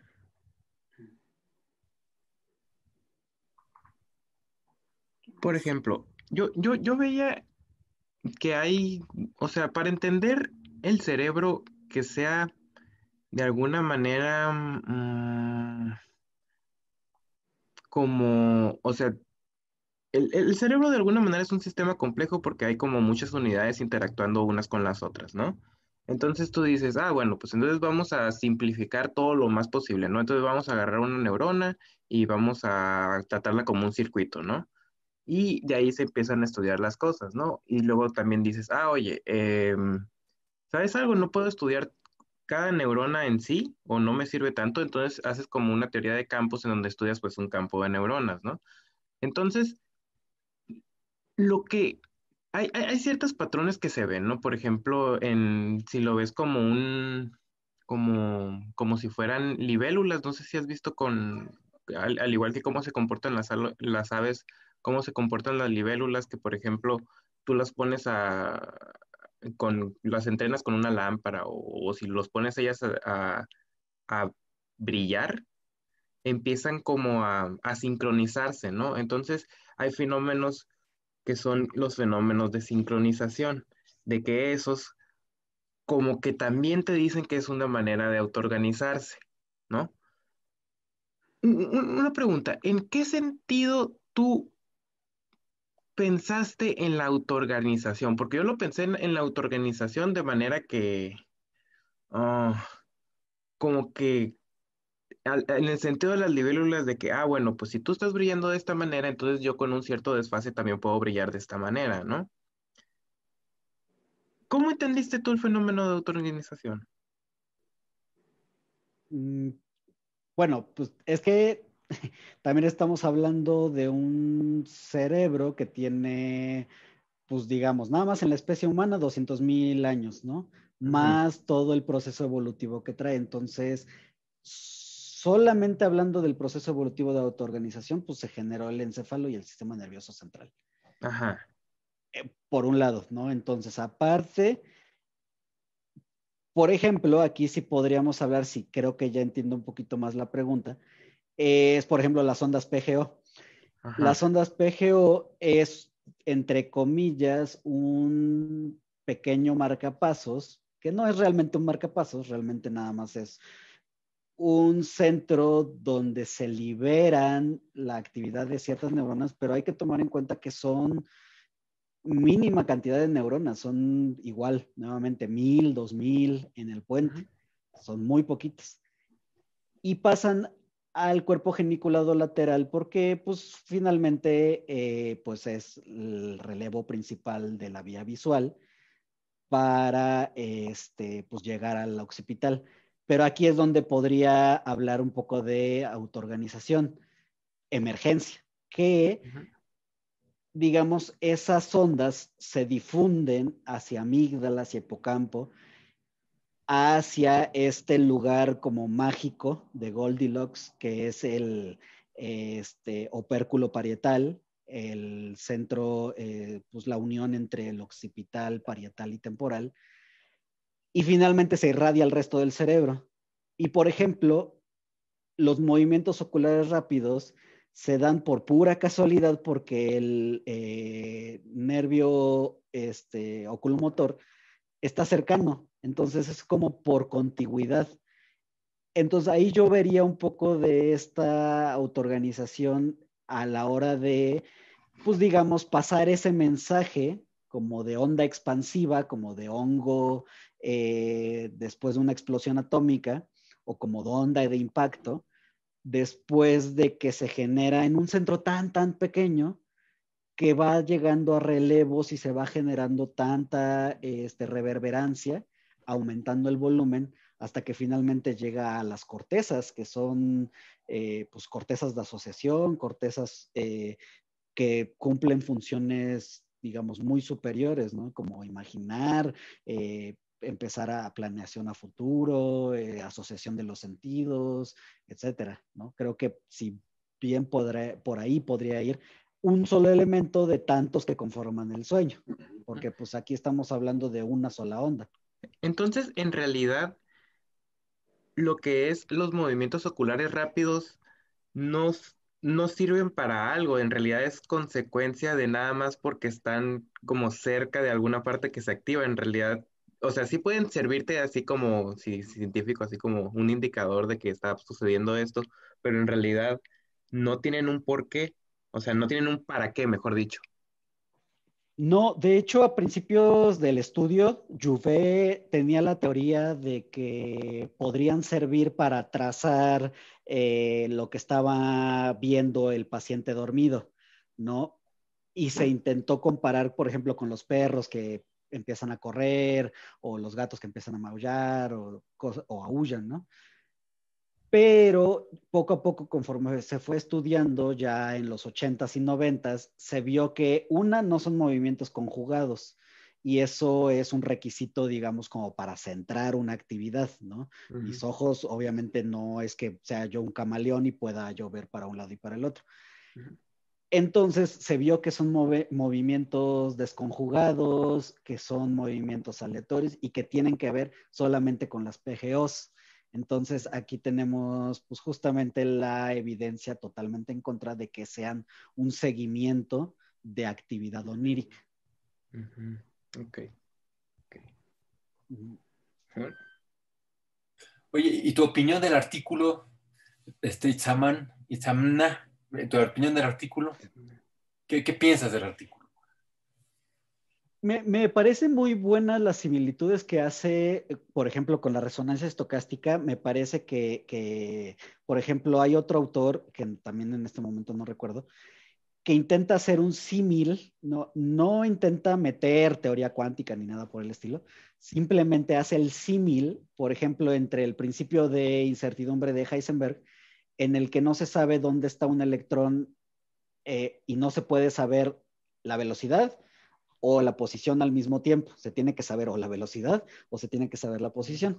Entonces, el problema con eso es justo lo que mencionaban hace rato, ¿no? A la hora de que están cerradas las compuertas en el modelo AIM, ¿no? El input-output está pues, clausurado. Pueden explorarse muchas realidades, ¿no? Pueden hacerse mucha aceleración, se puede ver la velocidad, y en el momento en el que se vuelven a abrir las compuertas hacia la realidad, pues ya se sabe dónde está y se puede flexibilizar como esa acción, ¿no? Resolver problemas, etcétera. Entonces, me llama mucho la atención justo esta parte de la resonancia estocástica que pues no lo había como visto así. Me parece, como dicen, que tiene mucho potencial, que tiene una apertura para empezar justo a investigar ese tipo de situaciones, ¿no? Como para empezar a revisar qué es lo que podemos empezar a entender más allá de que pues, solamente las PGOs o solamente que hay ritmo beta dentro del REM o solamente que este sirve para memoria y este para afectividad, sino que puede servirnos para muchísimo más y podemos tener más realidades. Digo, por ejemplo, el modelo para clasificar sueños apenas está haciendo como mucho énfasis y eso que se generó en el 80, el modelo de clasificación de sueños de Van de Haus, creo, se llama.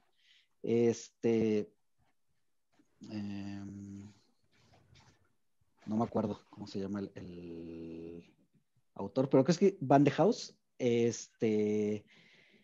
y que él pues le pone, ¿no? Si son interacciones amables, ¿no? O si son interacciones violentas, o si se está viendo a alguien conocido, a alguien desconocido, si es hombre, si es mujer, si es indeterminado.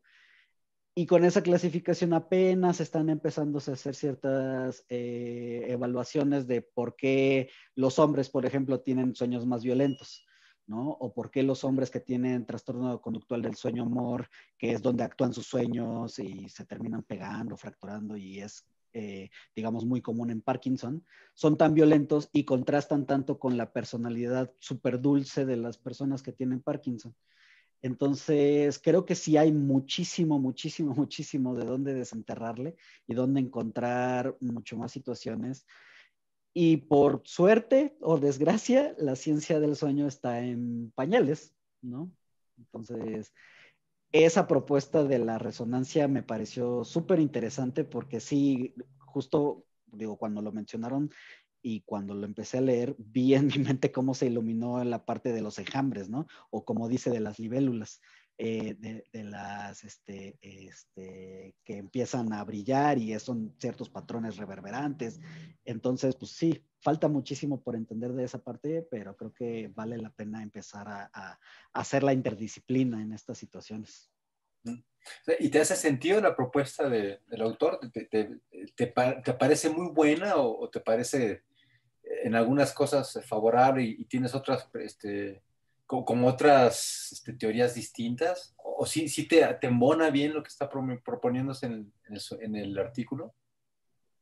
Híjole, pues tendría que digo, no me puedo formar tan rápido una opinión, ¿no? Por ejemplo, con Hobson, justo lo que les mencionaba, ¿no? Apenas empecé a ver y sus artículos datan del 80, del 75 fue el primer artículo donde propuso la teoría de síntesis, actividad-síntesis, perdón. Y todo el cambio que fue haciendo fue a través de unos 12, 14 artículos. Y entonces, pues bueno, a duras penas yo dije, bueno, está bien, tiene sentido. Entonces no me atrevería a decir, bueno, sí, me hace totalmente sentido esto, pero me parece una propuesta relevante, pues, dentro de las opciones que pueden empezarse a generar para entender la conciencia dentro del modelo de, pues ya ni siquiera llamémosle protoconciencia, de conciencia en las ensoñaciones, porque es otro tipo de conciencia. Y justo Jouvet lo describía como eso, un tercer estado de conciencia, el despierto, el dormido y el mor, ¿no? Okay. Es otro estado de conciencia. Oye, y ya tenemos que ir terminando, pero digo, antes de que cada quien pudiera decir algo, nada más quería preguntarles, ¿el inconsciente dónde queda con todo esto? Digo, a los psicoanalistas, ¿no? ¿Dónde queda el inconsciente? Inconsciente. No más. Estamos Pues, mal. queda por debajo. Eso es trampa. Tú, Elenita, ¿qué dirías del inconsciente con todo esto? Bueno, yo diría, poniéndolo así en una perspectiva como de neurobiología más actual, la conciencia tiene que ver con la capacidad de atención y tiene que ver con todo lo que esté haciendo la zona frontal dorsolateral. Todo lo demás lo puedes poner en el cajón inconsciente, ¿no? Y por eso, pues, Bueno, para los psicoanalistas era así, no, es que en el inconsciente está todo, es que el inconsciente es cuasi omnipotente, es que el inconsciente es prodigiosamente intuitivo, adivinatorio, regula el cuerpo y toda esa serie de cosas. ¿Por qué? Pues porque es todo lo demás, ¿no?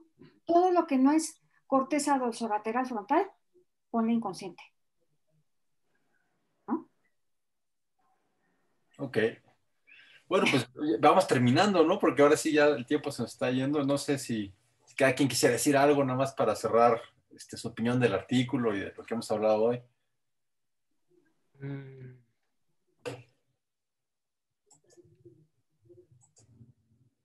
Y yo con respecto al artículo, bueno, me pareció también muy, muy interesante. Hay varios artículos de Kahn y de su grupo, igual podríamos de repente revisar algunos otros. Tiene varios en ResearchGate, es interesante. Y sí, estaba pensando en esto que decía Elsa, ¿no? Sí, también conectarlo con las otras teorías. Por ejemplo, Roger Penrose está trabajando la conciencia y él introduce el tema bueno, otros ya lo venían haciendo, pero introduce el tema de la teoría cuántica, ¿sí? Por supuesto, es con toda una serie de cosas, ¿no? Porque finalmente, como decías, ¿no? Esta parte, ¿dónde está el electrón? Así como, ¿dónde está Willy? ¿No? ¿Dónde está el electrón? Pues puede estar en dos estados al mismo tiempo, o cómo se pueden comunicar, ¿no? Entre ellos, ¿no? Los distintos estados a pesar de la distancia. Y esto, bueno, eso le da como mucho peso también a las redes neurales, cómo se están comunicando, ¿sí? Que no necesariamente tiene que haber una conexión, sino simplemente porque tienen una frecuencia, ¿sí? Muy parecida, se comunican, ¿no? Entonces, por eso se vuelve tan complejo el sistema, ¿no? Entonces, sí, hay muchos temas, ¿no? Y el otro tema que habría que así recalcar, ¿no? Es esto que se plantea, ¿no? La criticalidad, ¿no? Autoorganizada. O sea, el punto intermedio, ¿sí? Entre un estado y otro. Que de hecho la criticalidad que está así que es un estado dinámico, tiene cierta estabilidad, pero se puede cambiar, ¿sí? Y que ese sería como el estado del self, el estado yoico que está en juego, ¿sí? En cualquier momento puede perderse o en cualquier momento puede estabilizarse, ¿sí? Se llama así la criticalidad autoorganizada, que la plantea también el artículo. Entonces, no sé, bueno, hay muchos temas interesantes que se pueden replantear, ¿no? A mí me gustó el artículo y observé como que tiene una postura como muy positiva en el sentido de optimización en el que, por ejemplo, en el cerebro más o menos todo se da de manera que se optimice pues la energía y luego que, bueno, el cerebro cierra sus compuestas para hacer una poda de todo lo que deberías de hacer. Y, o sea, como que sí suena correcto en el sentido fisiológico de todo lo que sucede, ¿no? Como que sí trabaje de manera óptima. Lo que se me haría padre así conectar sería la parte o sea, y también incluso hablan de caos en el sentido, pues, usual, dinámico, fisiológico, pero en la parte como más yéndote de las partes que puedes medir o cosas así. Por ejemplo, em, en la vis- por ejemplo, sería ¿qué es lo que te hace decir qué soñar? O sea, ¿quién es el que selecciona los sueños, no? Por ejemplo, igual, ¿no? Podría ser como una experiencia que tuviste con tu novia o algo así, o en el día que fuiste por un helado, ¿no? El chiste sería como, bueno, pues ya sabemos que el cerebro funciona de manera óptima, que cierra las compuertas, que hay indicadores como el movimiento rápido de ojos, pero ¿qué es lo que te hace soñar eso? Bueno, algo, por ejemplo, con la carreta de helados, con la novia, y que sea de esa manera, pues, o sea, ¿por qué altera, digamos que sueñas en el día, porque está de noche, porque no está tu novia, porque está el heladero es diferente, o porque en vez de soñar eso, pues sueñas con otra cosa totalmente irrelevante, ¿no? Y por qué se alternan esas cosas, ¿no? Porque sí es cierto que es como muy optimizado el cerebro, pero como que de alguna manera también es caótico en el sentido de que pues tú lo vives, ¿no? O sea, ¿qué es lo que sueñas? Ujú. Entonces esa es como mi crítica.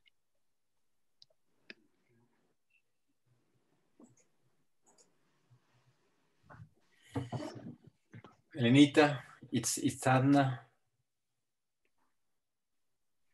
Pues eh,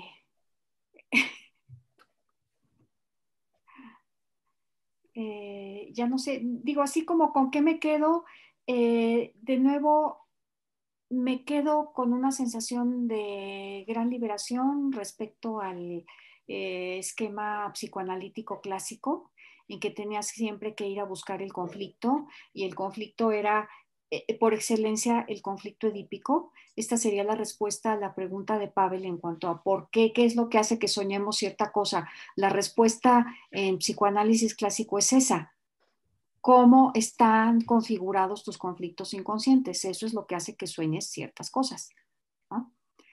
Ya no creo que sea así. Esta perspectiva que hemos estado explorando en nuestras últimas sesiones me abre más bien hacia decir, eh, el sueño es también un acontecimiento emergente, la suma de muchos vectores que se conjuntaron en ese momento, y entonces tal vez no sea completamente explicable, pero eso es lo fascinante porque te está abriendo hacia terrenos de la experiencia interna que, pues, que no estaban ahí, que no te hubieras imaginado que iban a llegar a tu vida o que ibas a ser capaz de eso.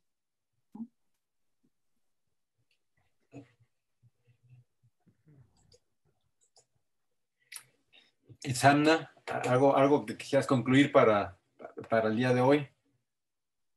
Pues creo que también me queda lo mismo que con la doctora. Pues sí es muy liberador, ¿no? También saber esta perspectiva que pues yo también tenía muy en mi mente, ¿no? Por ejemplo, el doctor Colín que nos daba clases ahí en Neuro, pues sí, obviamente presentaba la perspectiva clásica del psicoanálisis en donde se tiene que, pues, evaluar el conflicto, ¿no? Que eso es lo que está generando ese sueño, ¿no? La parte no me acuerdo ya ni cómo se llamaba, encubierta explícito Lo del manifiesto sueño. y lo latente. Gracias, manifiesto y lo latente. Pero definitivamente, pues sí, o sea, todavía conocemos muy poco de lo que es digamos, fisiopatología, por así llamarlo, de los sueños más, pues, diferentes, ¿no? O sea, una inmensidad de cantidad de sueños y de variabilidad que sí es un poco difícil de englobar como para decir, bueno, es que yo tengo solamente esta teoría, ¿no? Y por ejemplo, también me llama mucho la trayectoria de Hobson, que empezó con la hipótesis de actividad, síntesis, y dijo, no, la síntesis es nada más intentarle dar sentido a la actividad random, aleatoria del cerebro, punto. Y poco a poco ha ido cambiando su misma postura y decir, no, bueno, tal vez no es tan sencillo como eso, y a final de cuentas sí hay muchísimo más allá que escarbar. Y realmente el entender que el sueño humor lo acabamos de descubrir bueno, lo acaban de descubrir hace 50 años, híjole, realmente también es como muy interesante porque pues se está descubriendo también que está inútero, se está descubriendo que es previo a las memorias, ¿no? O sea, y que, por ejemplo, los sueños se ve que se presentan posterior a que yo empiezo a poder tener memoria después de los 18 meses a 36. Entonces hay muchísimas cosas que todavía podemos seguir escarbando e insisto, por suerte o desgracia, la ciencia del sueño sigue estando mucho en pañales, entonces, digo, por desgracia aquí me voy a tener que quedar con, sí, las PGOs y sí, el electroencefalograma y sí, el N1, N2, N3 y more, pero pues sí da mucha libertad como para empezar a averiguar muchísimo más allá de lo que estamos viendo apenas. Ok, bueno, pues yo nada más para terminar, lo que diría pues es un poco lo que ya había comentado, pero nada más puntualizarlo. Sí me parece que los postulados de Prigogine en el siglo pasado, de los 70s, fueron una apertura precisamente para unir conocimientos. Y creo que si se parte de tratar de, tratar de tener una teoría del conocimiento compleja, en donde se parta de una ciencia como muy dura y muy estructurada como la física, la química y luego la biología, creo que la postura de Prigogine nos permite cómo poder explicar todo esto que tenemos que ver con la física, con la química, con la biología del sueño. A final de cuentas, aquí hay un emergente, ¿no? Que emergente que es el sueño, la actividad onírica y luego los procesos subjetivos y culturales.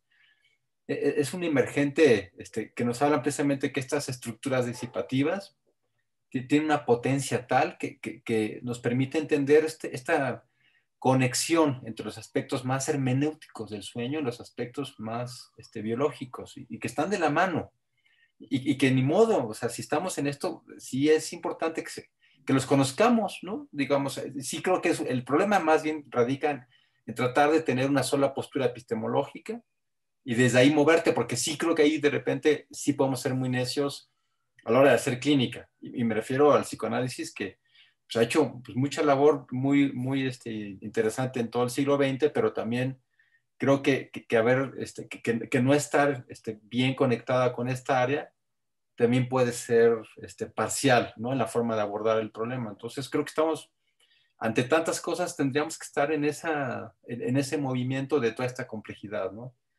Pues bueno, pues muchas gracias entonces. Nos vemos en la próxima. Luego. Bien. Hasta luego.